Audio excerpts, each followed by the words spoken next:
Bismillahirrahmanirrahim. Ya, sebaik-baiknya tabi'in itu tidak bisa mengalahkan sahabat. Sebaik-baiknya tabi'in ya. Karena Nabi mengatakan apa?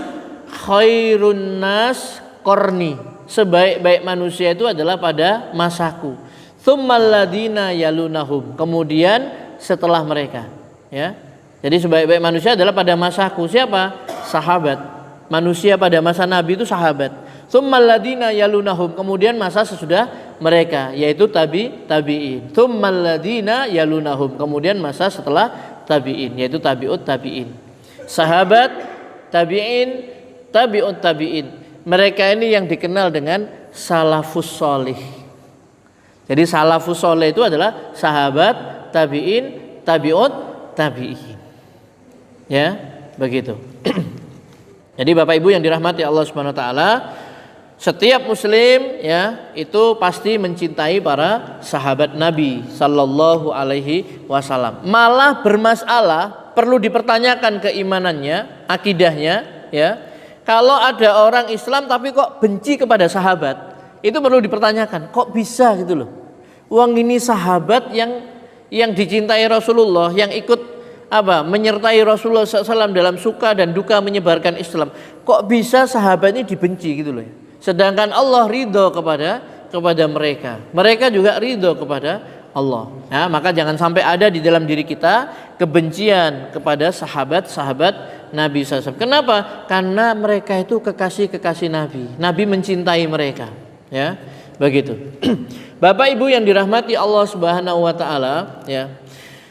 Jadi terhadap sahabat Rasulullah SAW dan ahli bait beliau, ya, maka seorang muslim itu mencintai mereka. Kenapa?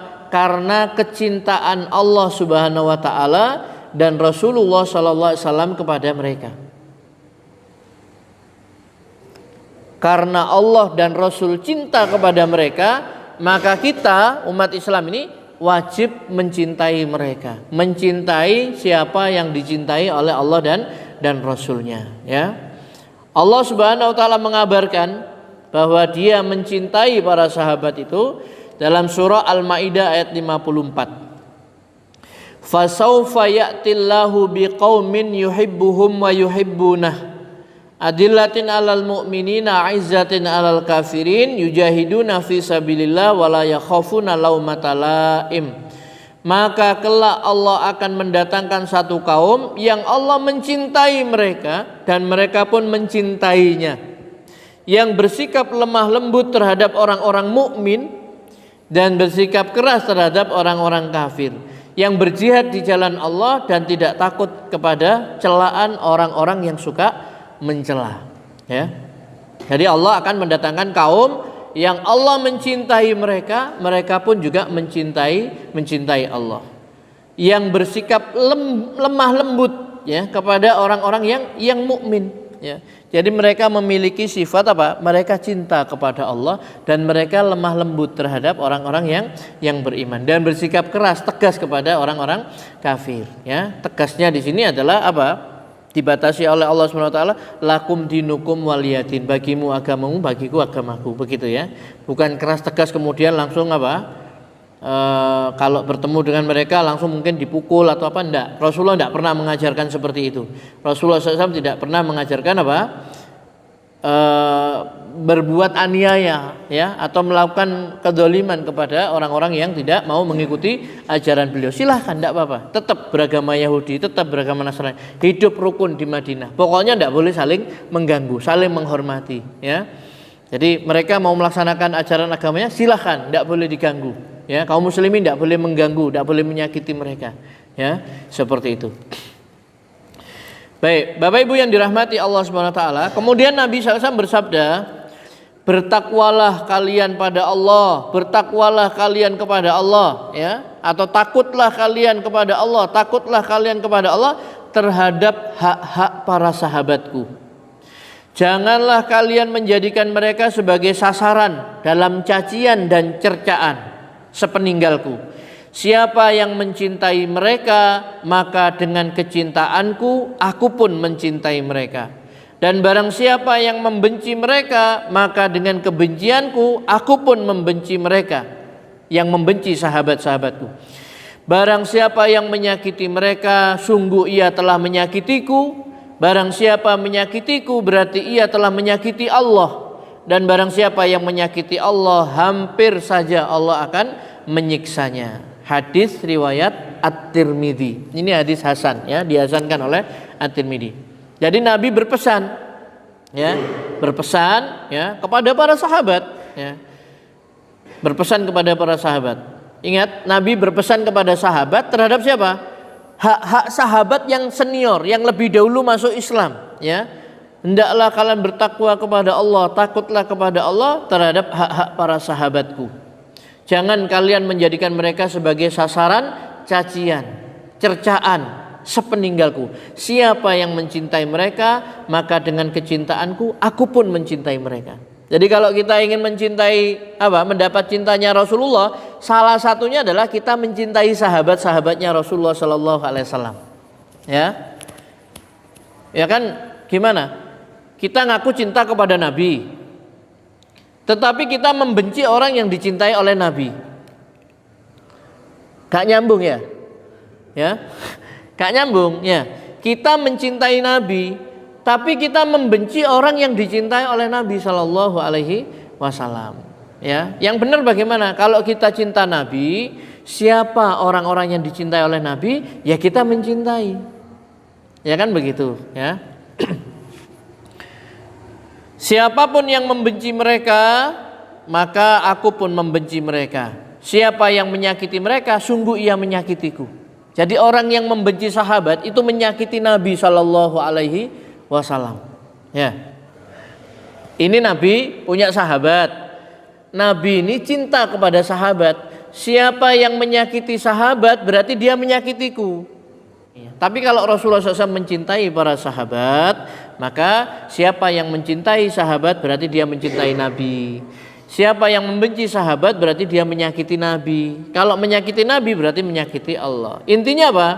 Intinya kita wajib cinta kepada seluruh sahabat Nabi Sallallahu Alaihi Wasallam.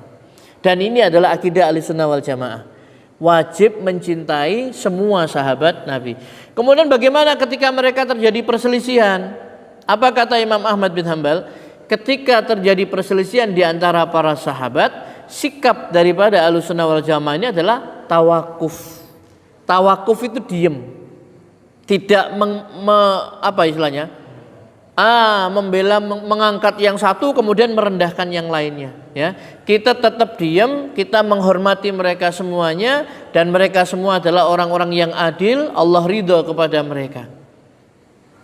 Terus amal mereka bagaimana? Bagi mereka amalan mereka, bagi kita amalan kita. Kita tidak akan dimintai pertanggungjawaban tentang perselisihan yang terjadi di antara mereka. Nah, begitu ya. Jadi jangan sampai ketika terjadi perang Siffin misalkan antara Ali dan Muawiyah, kemudian kita mengangkat Ali, kemudian menjatuhkan Muawiyah, menjelek-jelekkan, ya, atau sebaliknya, ya. Jadi sikap Ahlussunnah mencintai seluruh sahabat Nabi Sallallahu Alaihi Wasallam dan meyakini semua sahabat itu adil. Adil itu apa? Adil itu diterima persaksiannya. Tidak ada sahabat yang tidak diterima persaksiannya, ya. Adil, ya.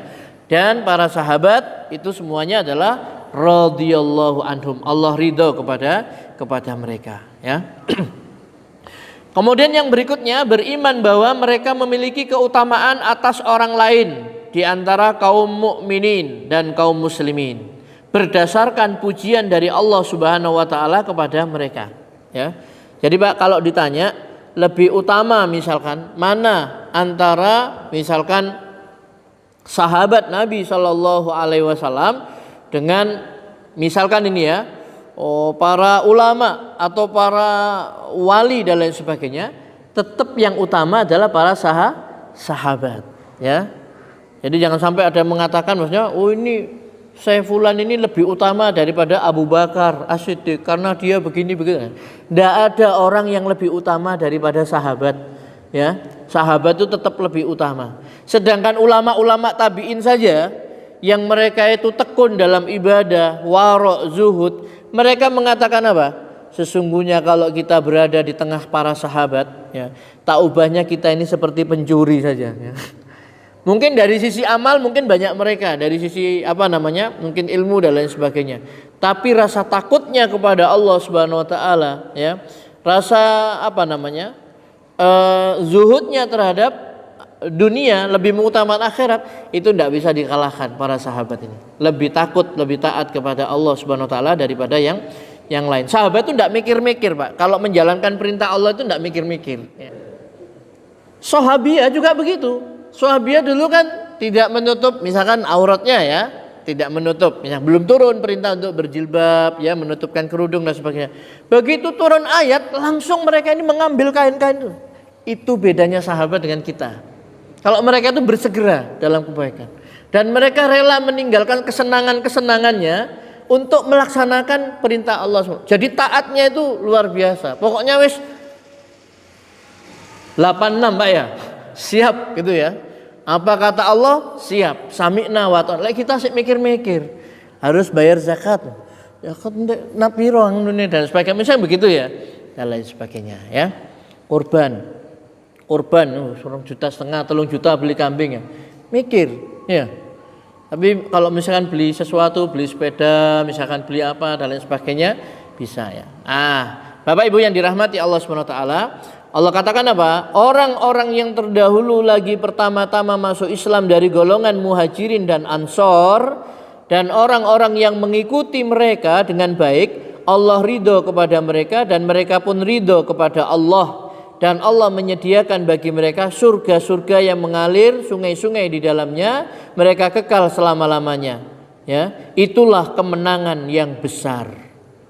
Jadi di dalam surat At-Taubah ayat 100 ini Allah menyebutkan 2 golongan yang diridhoi oleh Allah Subhanahu Wa Taala, yang dijanjikan dengan surga yang mengalir sungai-sungai di dalamnya. Siapa mereka? Nomor 1 sahabat, nomor 2 orang yang mengikuti mereka dengan baik.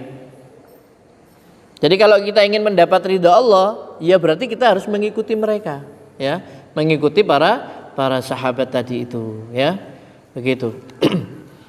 Jadi wasabiqunal awwalun minal muhajirin wal ansar walladzina tabauhum bi ihsan radhiyallahu anhum wa radu'an wa adda lahum jannatin tajri min tahtal anhar khalidina fiha abada dzalikal fauzul adzim. Orang-orang yang terdahulu lagi yang pertama-tama masuk Islam dari golongan muhajirin. Muhajirin ini orang Islam yang berhijrah bersama Nabi dari Mekah ke Madinah. Wal ansor, orang-orang ansor ini adalah orang-orang beriman yang memberikan pertolongan kepada muhajirin, memberikan tempat tinggal, makan dan lain sebagainya, menolong. Ya. Dan orang-orang yang mengikuti mereka dengan baik, mengikuti orang muhajirin dan ansor dengan baik, maka Allah ridho kepada mereka dan mereka pun ridho kepada Allah, dan Allah menyediakan bagi mereka surga-surga yang mengalir di bawahnya sungai-sungai. Mereka kekal di dalamnya. Itulah kemenangan yang besar. Berarti fauzul azim, kemenangan yang besar itu adalah dimasukkan ke dalam surganya Allah dan mereka kekal di dalamnya selama-lamanya. Itu sukses yang hakiki itu. Kesuksesan yang sebenar-benarnya, kemenangan yang besar. Dan kita ingin kita dan keluarga kita itu sama-sama masuk surga bersama keluarga. Jangan sendiri, Pak, ya. Nggak nyaman kalau sendirian, ya, Pak, ya. Di tempat yang indah tapi sendirian, endi anakku, endi bojoku, ya. Kan kalau mau masuk kan semuanya. Nah, ini harus menjadi program kita, bagaimana kita bisa masuk surga bersama-sama. Caranya apa? Gampang. 1, jangan menyekutukan Allah. 2, kerjakan perintah Allah yang wajib. Syukur-syukur bisa mengerjakan yang sunnah. 3, jauhi dosa-dosa besar. Wes itu aja. Jangan syirik, kerjakan perintah Allah yang wajib, jauhi dosa-dosa besar. Begitu ya. Kemudian Nabi bersabda dalam hadis yang diriwayatkan oleh Abu Dawud dengan sanad yang sahih, la tasubbu ashabi, jangan kalian mencela sahabatku.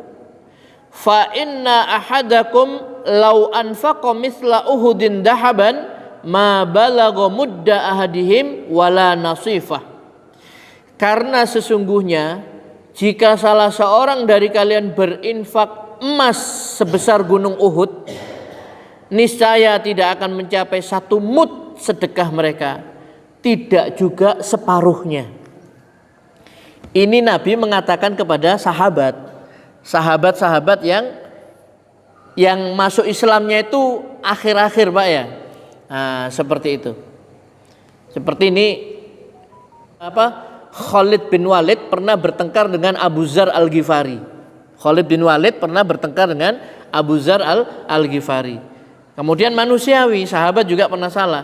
Kemudian keluarlah kata-kata dari Khalid bin Walid yang kayak mencela Abu Dzar Al-Ghifari ini.